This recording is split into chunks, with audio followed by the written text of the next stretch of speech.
돌아가고 있습니다. 윤석열 대통령 당선인은 어제 청와대에서 사정 인사검증을 담당해온 이 민정수석실을 폐지하겠다고 밝혀서 관심을 모으고 있는데요. 또 어제 열린 민주당 비대위 첫 회의에서는 혐오를 조장하는 정치를 끝내야 한다면서 차별금지법 제정 필요성이 제기됐다고 합니다. 자, 두 가지 소식 좀 자세히 살펴보겠습니다. 네, 우크라이나에서 러시아군의 공격으로 언론인 사상자가 나오는 등 위험한 상황이 지금 계속 이어지고 있죠. 이 사태를 해결하기 위해서는 강대국들이 더 적극적으로 나서야 하지만 미국, 일본, 중국의 입장이 달라서 쉽지 않은 것 같습니다. 자, 이에 관한 해외 언론의 분석 모아서 살펴보도록 하겠습니다. 자, 3월 15일 화요일 정용실의 뉴스 브런치 문을 엽니다.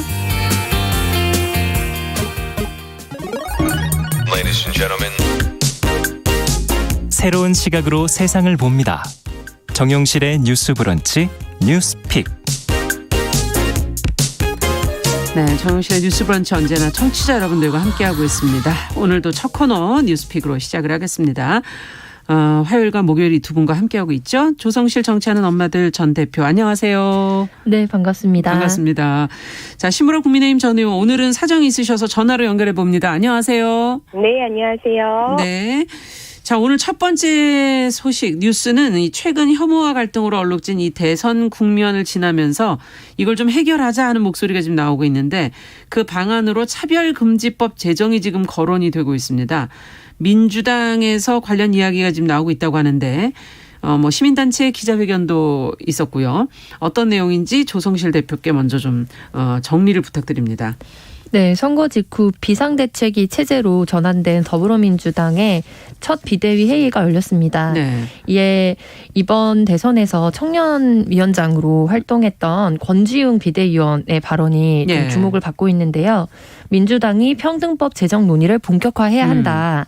차별금지법이라고 불렸던 평등법이 2002년 당시 노무현 대통령 후보의 공약이었고, 그렇죠. 그리고 지금 20년간 논의가 지속되어 왔지만 우리 사회의 차별과 불평등이 심화됐다면서 그 차별로 인해 사망한 권위수 하사와 또 기숙사 및 임대주택에 대한 어떤 비토나 그런 nim비 현상들이 있잖아요. 그렇죠. 그런 일들을 이제 거듭 언급하면서 출신 지역, 가족 형태, 성 정체성, 정치적 의견 등을 토대로 해서 우리 사회에 차별이 일어나서는 안 된다. 그래서 민주당이 이번에 이 일을 지방선거라서 이제 피하는 것이 아니라 지방선거를 기점으로 국민들이 원하는 것이 무엇인지 다시 한번 주목하고 한 발 나아가야 된다는 주장을 했습니다. 네.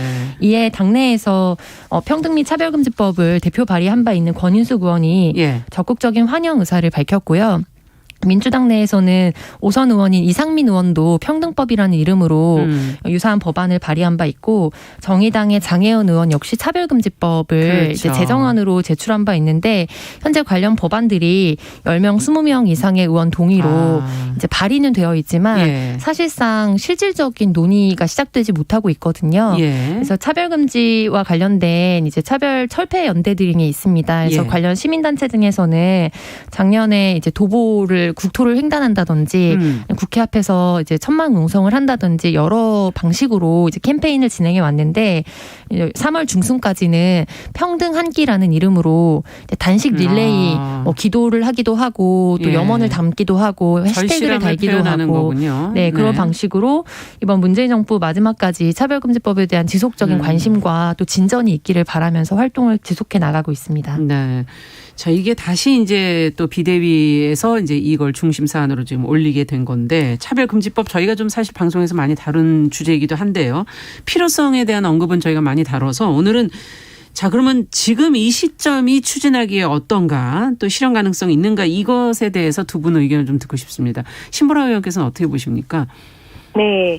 우선 민주당이 대선 패배 이후에 지도부가 모두 물러나고 윤호중 의원 중심으로 비대위를 구성을 한 건데요. 여기 첫 회의에서 이제 권지웅 비대위원의 일성이었습니다.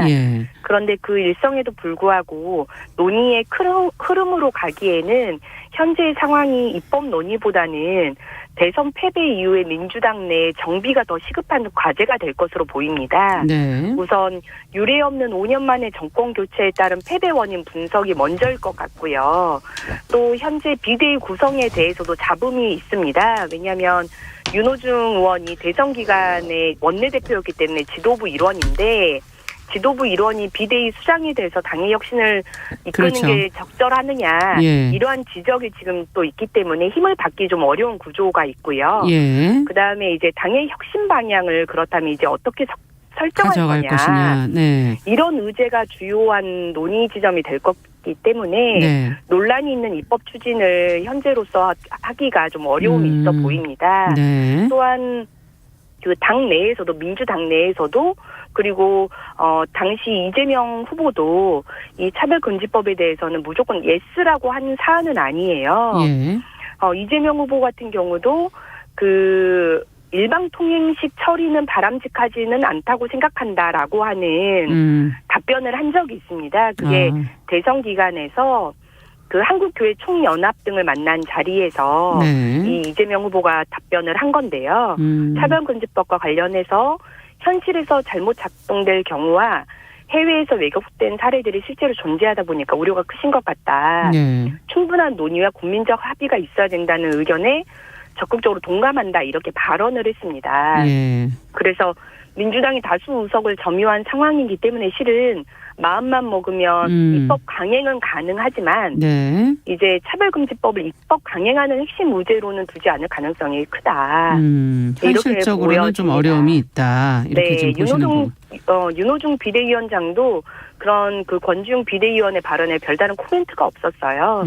그래서 당내 어떤 무관심 그리고 입법 강행을 할 만한 적극적인 주제라고 볼 여지가 별로 없기 때문에 실현 가능성이나 현재적 지점에서 시적절하다고 보기는 좀 어렵지 않았나라고 네. 보여집니다. 자, 어떻게 보십니까, 초 대표님께서는? 네, 이 법안의 이제 도입 필요성은 그간 여러 차례 좀 이야기되어 왔고요. 맞아요. 이 시점에 과연 필요한가에 네, 대해서도 현실 가능한가? 네, 현실 가능한가에 대해서도 두 문제를 좀 나눠서 볼 수 있을 것 같은데 이 시점은 그 어느 때보다 더 차별금지법과 평등법에 관한 논의가 필요한 때라고 생각이 듭니다. 왜냐하면 이번 선거 과정에서 그렇죠. 후보자 검증 과정에서 드러났던 서로에 대한 공격이라든지 아니면은 뭐 지난 언사로 인해서 다시 불거졌던 차별적인 언동이라든지 네. 이런 것뿐만 아니라 온오프라인에서 굉장히 성별 갈등이 격화되고 그렇죠. 그것이 또 정책 논의와도 연결되면서 네. 공공연하게 예전에는 어떻게 보면 온라인상에서 익명으로 진행됐던 이야기들이 주요 인사들이 인용하는 발언이라든지 또 어떻게 보면 버젓이 공적인 언론의 장으로 많이 올라온 상황이거든요. 예. 그래서 지금 차별금지법 하면 보통은 성소수자의 권리를 위한 법이라고 많이 생각하고 계시는데 예. 권지웅 비대위원이 언급한 것처럼 뭐 가난에 대한 혐오라든지 뭐 비정규직에 대한 여러 가지 그렇죠. 뭐 혐오나 차별적인 거 이런 모든 것들을 포괄하고자 하는 법안입니다. 이제 그런 의미에서 이 법안의 논의는 그 어느 때보다 시의성이 있고 다음에는 없는 법일 수밖에 없다는 점을 좀 강조하고 싶은데요. 예. 현실적으로 현재 민주당이 다수 의석을 차지하고는 있습니다만 첫 번째는 민주당의 의지가 가장 중요하겠고요. 그렇죠. 두 번째로는 우리 사회가 이제 거대 야당이든 거대 여당이든 어떤 한 당이 독점할 수 없는 시스템으로 되어 있습니다. 그러니까 그 구조가 법안이 발의되면 관련 이제 소위원회, 그러니까 그 상임위원회에 그렇죠. 이제 회부가 되고 네. 그 법안을 검토하는 또 소위원회들이 있습니다. 네. 근데 이제 소위원회를 거쳐서 상임위에서 최종적으로 의안을 통과시키면 그렇죠. 이제 관련해서 뭐 이제 법률적으로 이게 문제가 없는지 자꾸를 검토하고 본회의에 올라가는 시스템인데요. 이 소위원회는 사실상 이제 뭐 비공개로 관행적으로 진행이 되는 데다가 네. 그다음에 이렇게 과반수로 결정을 하는 구조가 아니고 합의제가 원칙입니다. 그 안에서요. 네, 그래서 이제 다수의 당이 어떤 것들을 더 힘있게 밀고 갈 수는 있지만 여야의 합의가 없이 사실은 법안이 굉장히 쟁점이 많은 법안이 통과되거나 논의가 시작되기는 좀 어려워요. 그렇죠. 그리고 무엇보다 이게 기존에 처음으로 이제 이번 국회에서 발의를 했던 거는 정의당 장혜은 의원인데 네. 이 법안을 이번에 회의가 있을 때 심의를 할 것인지를 결정하는 게 교섭단체 소속의 여야 간사들을 중심으로 해서 법안을 정하는데 그렇기 때문에 사실은 두 여야의 이제 두 당을 중심으로 해서 이 법안을 논의를 시작하겠다는 신호탄이 쏴져야 되는 거예요. 근데 지금 거기에서부터 사실상 굉장히 시작이 안 되고 있기 때문에 이제 뭐 이 관련된 법안에 대한 국회 검토 보고서나 이런 것들을 봤을 때 이제 사회적인 쟁점이 되거나 너무나 진보적이거나 아니면은 급진적이어서 조금 연착륙이 필요하다라는 지적이나 이런 부분에 대한 논의 자체가 본격으로 시작이 안 된 상황입니다. 그래서 이거에 대한 시작은 되어야 하겠고요. 근데 다만 이번에 이제 윤호중 위원장을 중심으로 한 비대위가 이제 50% 가까이를 2030과 청년 뭐 여성으로 넣었다고 하더라도 위원장의 성향을 무시할 수 없는 법인데 이제 그런 의미에서 윤호중 비대위원장을 뭐 선장으로 둔 비대위에서 이것을 지방 선거의 의제로 두기는 사실상 어려울 것으로 보이고요. 쉽지는 않을 것 같고 더군다나 이제 지역에서 여러 비토들이 있는 법안, 특히 종교계를 중심으로 해서 인 법안인 만큼 지방선거에서 사활을 걸고 이 지금 승기를 다시 가져오거나 혹은 이거를 끊어야 되는 지금 현재 이 선거의 기운을 끊어야 된다고 생각하는 민주당으로서는 좀 쉽지 않은 선택일 것 같습니다. 그래서 이상민 의원이 이 법안을 발의하면서 언급했던 게 저는 굉장히 인상적이었는데요. 5선 의원인데 왜 굳이 이렇게 좀 문제로 지목받기도 하는 법안에 뛰어들었냐라는 어떤 기자의 질문에 대해서 이것이야말로 이제 다음 선거에 대해서 계속해서 좀 여론이나 이런 거에 기민하게 반응할 수밖에 없는 초선이나 재선한테 맡길 수 없는 법안이다. 본인이 이제 다선 의원이기 때문에 뛰어들었다라고 발언을 했습니다. 그래서 민주당의 다선 의원들이 사실은 이 사회적인 어떤 역할에 대한 책임을 가지고 적극적으로 이 법안에 관심을 갖고 사회를 좀 설득하고자 하는 노력이 필요할 것으로 보입니다. 네, 어쨌든 시점으로는 굉장히 지금 적절한 시점이다. 가능성은 어떻든 지금 뭐 높지 않다 하더라도라는 얘기를 해주셨고 두 분 다 좀 희망적이지 않게 보셔서 더 의지가 더 중요해지는 때가 아닌가 하는 그런 생각이 드네요. 자, 두 번째 뉴스로 좀 건너가 보도록 하죠. 지금 앞서도 잠깐 말씀드렸지만 윤석열 대통령 당선인이 이 청와대의 민정수석실을 폐지하기로 했다는 그 지금 보도가 나왔어요. 어떤 내용인지 먼저 신보라 의원께서 좀 정리해 주시면 저희가 취지와 함께 평가를 좀 해보도록 하죠. 네. 어제 안철수 인수위원장 그리고 권영세 부위원장 그 원희룡 기획위원장과의 차담에서 윤석열 대통령 당선인이 밝힌 내용입니다.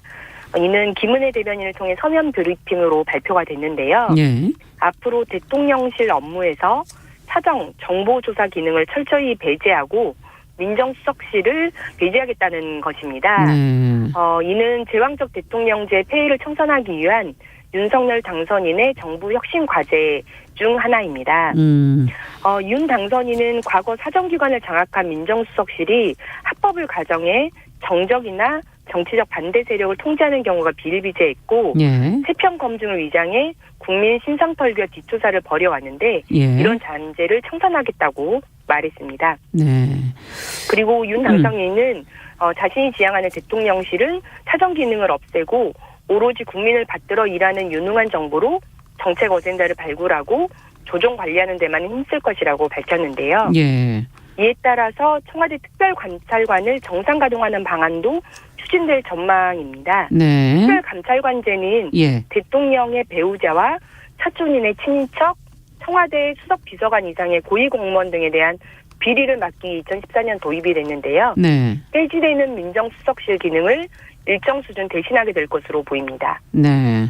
자, 그러면 새로 조금 더 보완되는 제도가 있고 폐지되는 제도가 있고, 자, 폐지 방안에 대해서 취지라든지 평가는 어떻게 지금 하고 계시는지 두 분 말씀 좀 들어보고 싶네요. 조 대표님께 먼저 좀 여쭤볼까요? 네, 우리 이제 일반 시민들이 민정수석하면 자연스럽게 해시태그처럼 좀 연결되는 이름이 우병우 민정수석과 조국 민정수석이 어떻게 보면은 국내의 현대사에서 가장 유명한 민정수석일 것 같은데요. 다 기억이 별로 좋지는 않네요. 네, 그런 만큼 이제 민정수석실은 이제 국내에 있는 5대 사정기관, 그 어떤 이제 뭐 경찰이라든지 검찰이라든지 뭐 국정원이라든지 이런 그러니까 거대한 조직들의 정보 라인을 이제 뭐 총괄하다시피 하는 라인 라인으로서 굉장히 막강한 권력을 갖고 있는 자리로 알려져 있습니다. 그러네요. 네, 그리고 그런 만큼 이제 권력을 어떻게 사용하는가 뭐 이런 문제 등이 좀 사회적인 문제를 일으켜 왔어요. 그리고 그 과정에서 이제 윤석열 당선인 같은 경우에는 좀 뭐 수사에 참여하기도 하고 했던 여러 가지 이력이 있어서 좀 상징적으로 이번에 민정수석실을 없애겠다. 그리고 이것이 어떻게 보면은 지금 이번 정권이 표면상으로 가장 선전하고 있는 그 키워드가 정책 어젠다를 발굴하겠다, 통합에 힘쓰겠다. 이 두 가지를 중심으로 해서 열심히 일하고 그리고 지금 분열되어 있는 대한민국을 합치는 어떤 대통령으로서 역할을 하겠다는 메시지를 내고 있거든요. 그렇기 때문에 이런 어쨌든 정책적인 기조에서는 자연스럽게 예상됐던 수순일 수도 있다고 보입니다. 네, 다만 조금 우려되는 부분은 거대한 권력을 가질수록 그 권력이 사유화되거나 독점화되기 쉽기 때문에 이런 부분에 있어서 분권화를 해서 한 사람에게 어떤 대통령 바로 밑에 어떻게 보면 실세 라인이 될 수 있는 사람이 되지 않고 그걸 여러 사람들이 균형 있게 가져갈 수 있도록 하는 거는 굉장히 필요해 보이는데요. 다만 그렇다고 해서 민정수석실을 완전히 그 기능을 없애기에는 그렇다면 대통령이 아예 뭐 누군가를 뒷조사하거나 예를 들면은 뭐 합법을 가장해서 정말 이렇게 뒤를 파헤치거나 뒤를 밟거나 이렇게까지는 하지 않는다고 하더라도 기본적인 사정 관련된 어떤 역할들이라든지 정보 라인이나 이런 것들은 분명히 어디선가는 오게 될 것이란 말이에요. 그러면 그게 공식적으로 임명이 되어 있는 사람을 통해서 되어 있을 때는 오히려 거기에 대해서 관리 감독을 하거나 경계를 하거나 뭐 언론이나 여러 시민단체들이 주목하기가 좋은데 검찰총장 출신의 초유의 어떤 경력을 가지고 있는 이번 대통령이 아예 민정수석실을 없앰으로 인해서 사정기관, 그러니까 사정 역할을 아예 청와대에서 없애겠다고 했을 때는 사실은 이것이 되게 좋아 보이지만 어떻게 보면은 더 비선화되거나 음지화될 우려가 있다. 그래서 이런 부분에 있어서 특별감찰관제는 어떻게 보십니까? 그 제도는? 이거는 이제 수사 단위가 아니라 그냥 조사를 해서 문제가 있다고 생각했을 때 수사를 의뢰할 수 있는 내부의 어떤 기강이나 뭐 감찰을 하는 정도의 역할이거든요. 법에 근거해 있긴 하지만 그래서 사실 이걸로 다 하기는 어려운 부분들이 분명히 있을 것이고 뭐 법무라든지 인사검증이나 이런 부분에 있어서 어떻게 그러면 그걸 보완할 수 있고 양지화해서 그 역할을 그렇다면 누가 대안적으로 할 것인지에 대해서 명확한 방향성과 뭐 입장 표명이나 이런 것들이 뭐 빠르게 나와야 할 것으로 보입니다. 보완이 좀 필요하다는 얘기신데요. 신보라 의원께서는 어떻게 보십니까? 네, 저도 민정수석실에 대한 평가에 대해서는 조선시 대표와는 거의 의견이 비슷합니다. 실은 청와대 정부 어떤 제왕적 대통령제 상징처럼 여겨졌던 게 저는 민정수석실이라고 보고요. 오죽하면 그 민정수석 위에는 거의 비서실장하고 대통령밖에 없다. 그러니까 모든 수석들의 최고봉이고 그 위에 비서실장과 대통령밖에 없기 때문에 권력의 핵심 중에 핵심이다라는 평을 또 받아왔거든요. 그렇기 때문에 하는 일도 어마무시했고 그렇기 때문에 윤석열 당선인도 실은 후보 시절부터 국정운영 계획 속에서 제왕적 대통령제와 청와대 명칭을 아예 없애겠다. 그리고 일하는 방식도 확 바꿔서 청와대 부진을 국민에게 돌려드리고 대통령실은 오히려 정예화된 참모와 민관이 함께 할 수 있는 그런 합동위원회 형태로 조직 구조를 완전히 바꾸겠다고 했거든요. 그렇기 때문에 그간 불법 논란이 많았던 민정수석실을 상징적으로 폐지함으로써 그 개혁의 첫 단추를 꿰었다. 네, 저도 좀 그렇게 보입니다. 다만 민정수석실이 해왔던 역할 업무들. 중에 하나는 그 5대 사정기관에 대한 것 그리고 장관 그다음에 그 수석비서관 등에 대한 그런 참모들에 대한 인사검증 기능이 분명히 있었고요. 그전에도 그 부분은 좀 문제가 많이 됐던 부분이어서. 그리고 그다음에 이제 청와대 자기 이제 가족 뭐 친인척 그다음에 주변 참모들에 대한 이제 비위 감찰이 있습니다. 그러한 이제 기능들은 실은 여전히 좀 필요한 부분이라서 이 부분을 어떻게 이제 개편해 갈 것인가에 대해서는 새롭게 논의가 되어 것으로 보입니다. 다만 그래서 인사 기능은 다른 그 청와대 내 다른 기능으로 이전을 하거나 아니면 뭐 인사수석실이랄지 이런 형태로 기능을 다른 곳으로 이전하는 방향이 검토되지 않을까 하는 생각이 들고요. 예. 그다음에 이제 그 감찰과 관련한 비감찰과 관한 부분은 특별감찰관제를 부활시켜서 예. 하는 방안이 유력히 검토되고 있는 것으로 들립니다. 네. 특히 이제 특별감찰관 제도가 문재인 정부 때는 있었음에도 불구하고 예. 아예 인선을 하지 않았거든요. 5년 내내 공석이었습니다. 그러다 보니까 공수처는 이제 국회의원을 비롯해서 네. 여러 이제 고위공직자들을 고위공직자. 수사하는 거지. 네. 특별감찰관처럼 대통령의 친인척이나 가족들을 감찰 대상으로 하고 있지는 않거든요. 예.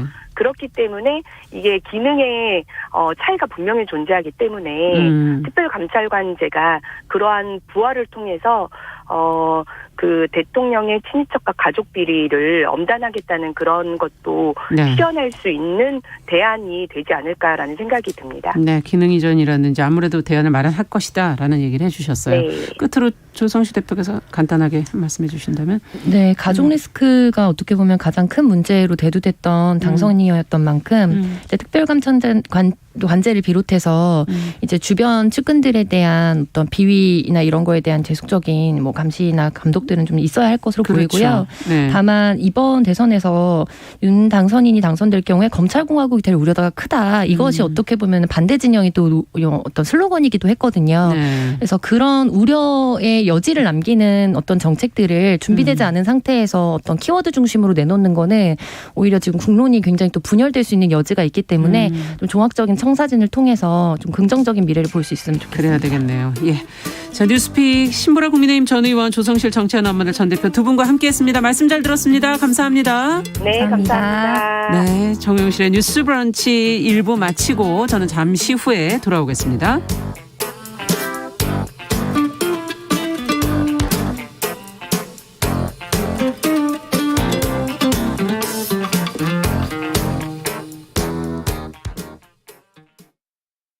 지금 시각은 11시 30분입니다. KBS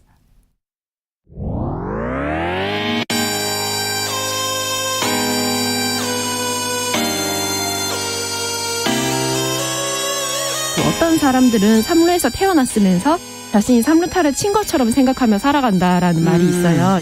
3분 즉석카레 만들듯이 법안을 뚝딱뚝딱 잘 만들어